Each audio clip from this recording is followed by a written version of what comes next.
मेरी तरफ से आपको शुभकामनाएं हैं, लेकिन इस पूरे सदन की तरफ से भी आपको अनेक अनेक शुभकामनाएं। अमृत काल के इस महत्वपूर्ण कालखंड में दूसरी बार इस पद पर विराजमान होना बहुत बड़ा दायित्व आपको मिला है और आपका 5 वर्ष का अनुभव और आपके साथ हम लोगों का 5 साल का अनुभव, हम सबका विश्वास है कि आप आने वाले 5 साल हम सबका मार्गदर्शन भी करेंगे और देश की आशा अपेक्षाएं पूर्ण करने के लिए ये सदन अपना दायित्व निभाने में आपकी बहुत बड़ी भूमिका रहेगी। आदरणीय अध्यक्ष जी, हमारे शास्त्रों में कहा गया है कि विनम्र और व्यवहार कुशल व्यक्ति सफल सहज रूप से होता है और आपको तो उसके साथ साथ एक मीठी मीठी मुस्कान भी मिली हुई है। आपके चेहरे को ये मीठी मीठी मुस्कान पूरे सदन को भी प्रसन्न रखती है। मुझे विश्वास है आप हर कदम पर नए प्रतिमान, नए कीर्तिमान गढ़ते आए हैं। 18वीं लोकसभा में स्पीकर का कार्यभार दूसरी बार संभालना ये अपने आप में एक बड़ा नया रिकॉर्ड बनते हम देख रहे हैं। श्री बलराम जाखड़ जी वो पहले ऐसे अध्यक्ष थे जिन्होंने 5 साल कार्यकाल पूरा करके फिर दोबारा उनको स्पीकर बनने का अवसर मिला था। उसके बाद आप हैं जिन्हें 5 साल पूर्ण करने के बाद दोबारा इस पद पर आसीन होने का अवसर मिला। गत 20 साल का एक ऐसा कालखंड रहा है कि ज़्यादातर स्पीकर या तो उसके बाद चुनाव नहीं लड़े हैं या तो जीत करके नहीं आए हैं। आप समझ सकते हैं कि स्पीकर का काम कितना कठिन है कि उसके लिए दोबारा जीतना मुश्किल हो जाता है, लेकिन आप जीत करके आए हैं, इसके लिए एक नया इतिहास आपने गढ़ा।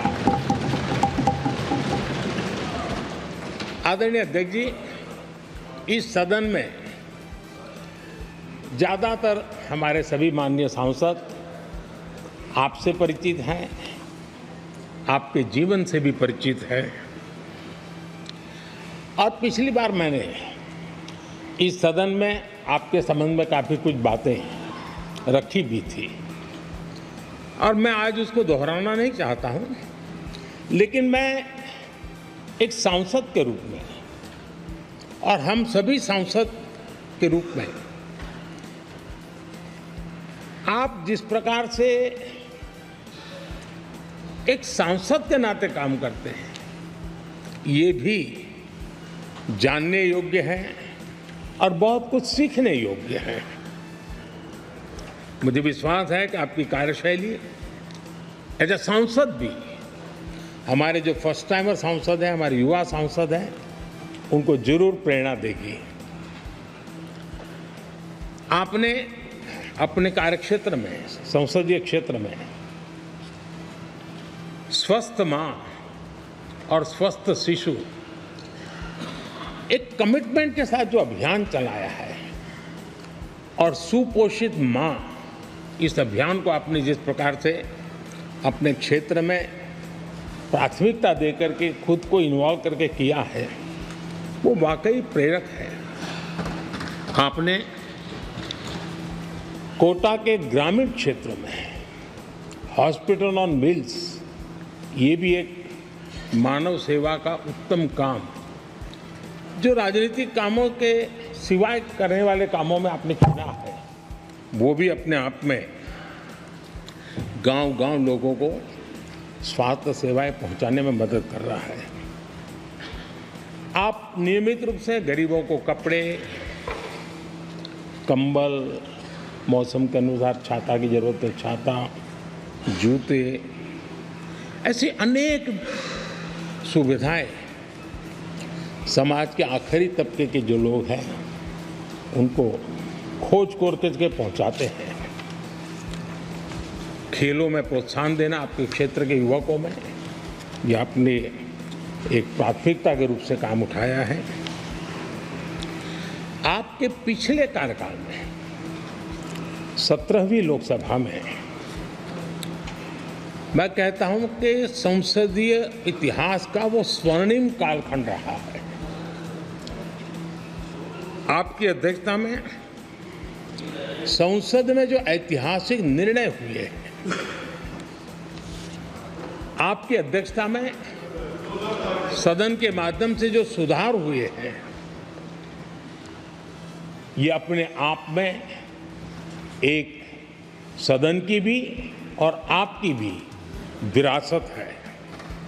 और भविष्य में 70वीं लोकसभा के संबंध में जब विश्लेषण होंगे, उसके विषय में लिखा जाएगा तो भारत के भविष्य को नई दिशा देने में आपकी अध्यक्षता वाली 70वीं लोकसभा की बहुत बड़ी भूमिका रही है। आदरणीय अध्यक्ष जी, 17वीं लोकसभा में नारी शक्ति वंदन अधिनियम 2023, जम्मू कश्मीर पुनर्गठन विधेयक, भारतीय न्याय संहिता, भारतीय साक्ष्य बिल, भारतीय नागरिक सुरक्षा संहिता, सामाजिक सुरक्षा संहिता, digital personal data protection bill, मुस्लिम महिला विवाह अधिकार संरक्षण विधेयक, transgender persons protection of rights bill, consumer protection bill, direct tax, विवाद से विश्वास विधेयक, सामाजिक, आर्थिक और राष्ट्रीय महत्व के ऐसे कितने ही महत्वपूर्ण ऐतिहासिक कानून 17वीं लोकसभा में आपकी अध्यक्षता के अंदर इस सदन ने पारित किए हैं और देश के लिए एक मजबूत नींव बनाई है। जो कार्य आजादी के 70 साल में नहीं हुए, आपकी अध्यक्षता में इस सदन ने इसको करके दिखाया। आदरणीय अध्यक्ष जी, लोकतंत्र की लंबी यात्रा में कई पड़ाव आते हैं। कुछ अवसर ऐसे होते हैं जब हमें कीर्तिमान स्थापित करने का सौभाग्य मिलता है। 17वीं लोकसभा में उपलब्धियां, मुझे पूरा विश्वास है देश आज भी और भविष्य में उसका गौरव करेगा। आज देश अपनी आकांक्षाओं की पूर्ति के लिए भारत को आधुनिक बनाने की दिशा में जब हर तरह से प्रयास हो रहे हैं, मैं मानता हूं कि नया संसद भवन भी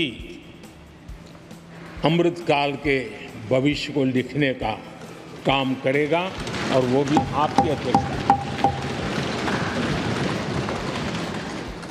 नए संसद भवन में हम सबका प्रवेश आपकी ही अध्यक्षता में हुआ और आपने संसदीय कार्यप्रणाली को प्रभावी और जिम्मेदार बनाने का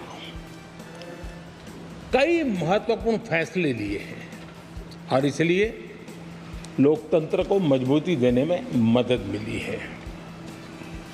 लोकसभा में हम पेपरलेस डिजिटल व्यवस्था से आज काम कर रहे हैं। पहली बार आपने सभी माननीय सांसदों को ब्रीफिंग के लिए एक व्यवस्था खड़ी की।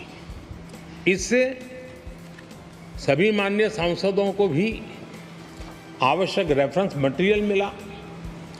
उसके कारण सदन की चर्चा अधिक पुष्ट हुई और ये आपका एक अच्छा इनिशिएटिव था जिसने सांसदों में भी विश्वास पैदा किया। हाँ, मैं भी कुछ कह सकता हूँ, मैं भी अपने तर्क दे सकता हूँ।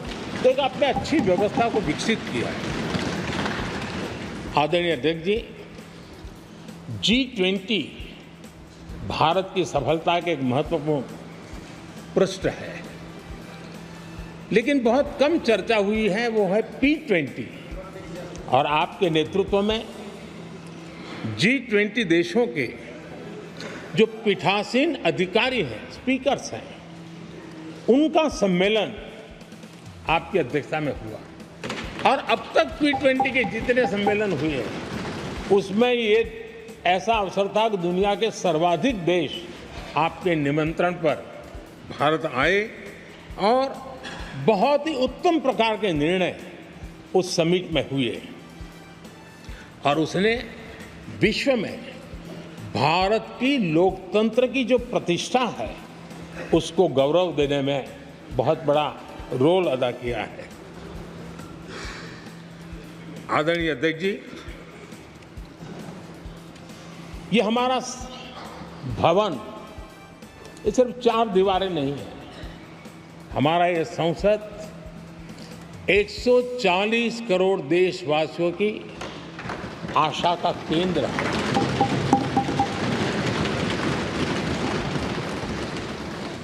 संसद की कार्यवाही, जवाबदेही और आचरण हमारे देशवासियों के मन में लोकतंत्र के प्रति जो उनकी निष्ठा है उसको और अधिक मजबूत बनाता है। आपके मार्गदर्शन में 17वीं लोकसभा उसकी प्रोडक्टिविटी 25 साल के हाईएस्ट लेवल पर 97% रही और इसके लिए सब माननीय सदस्य तो अभिनंदन के अधिकारी हैं, लेकिन आप विशेष अभिनंदन के अधिकारी हैं। कोरोना जैसे मुश्किल कालखंड में आपने हर सांसद से व्यक्तिगत फोन पर बात करके उनका हाल पूछा। कहीं किसी सांसद की बीमारी की खबर आई तो आपने सदन के अध्यक्ष के नाते व्यक्तिगत रूप से उसकी चिंता की और वो सभी दल के सांसदों से जब मुझे सुनने को मिलता था, मुझे बड़ा गर्व होता था कि जैसे आप इस सदन के परिवार के मुखिया के रूप में उस कोरोना कालखंड में भी व्यक्तिगत चिंता करते थे। कोरोना काल में भी आपने सदन का काम रुकने नहीं दिया। सांसदों ने भी आपके हर सुझाव को सर आंखों पर चढ़ाया। किसी को ऊपर बैठने के लिए कहा तो वो वहाँ जाके बैठा, किसी को दूसरे जगह भी जाके बैठने के लिए कहा तो वो भी बैठा, लेकिन देश के काम को किसी ने रुकने नहीं दिया। लेकिन आपने ये जो फैसले किए उसका परिणाम है कि हम उस कठिन कालखंड में भी कार्य कर पाए। और ये खुशी की बात है कि कोरोना काल में सदन ने 170% प्रोडक्टिविटी, ये अपने आप में दुनिया के लिए एक बहुत बड़ी खबर है। आदरणीय अध्यक्ष जी, हम सब चाहते हैं कि सदन में आचरण, सदन के नियमों का पालन हम सब करें और आपने बड़े सटीक तरीके से, संतुलित तरीके और कभी कभी कठोरता के साथ भी फैसले लिए हैं। मैं जानता हूं कि ऐसे निर्णय आपको पीड़ा भी देते हैं, लेकिन सदन की गरिमा और व्यक्तिगत पीड़ा के में आपने सदन की गरिमा को पसंद किया और सदन की परंपरा को बनाने का प्रयास किया। ये साहसपूर्ण काम के लिए भी आदरणीय अध्यक्ष जी, आप अभिनंदन के अधिकारी हैं। मुझे विश्वास है आदरणीय अध्यक्ष जी, आप तो सफल होने ही वाले हैं लेकिन आपकी अध्यक्षता में ये 18वीं लोकसभा भी बहुत सफलतापूर्वक देश के नागरिकों के सपनों को पूर्ण करेगी। मैं फिर एक बार आपको इस महत्वपूर्ण दायित्व के लिए और देश को विकास की नई ऊंचाइयों पर ले जाने वाले इस सदन की अध्यक्षता के लिए हृदय से बहुत बहुत शुभकामनाएं देता हूं, बहुत बहुत बधाई देता हूं।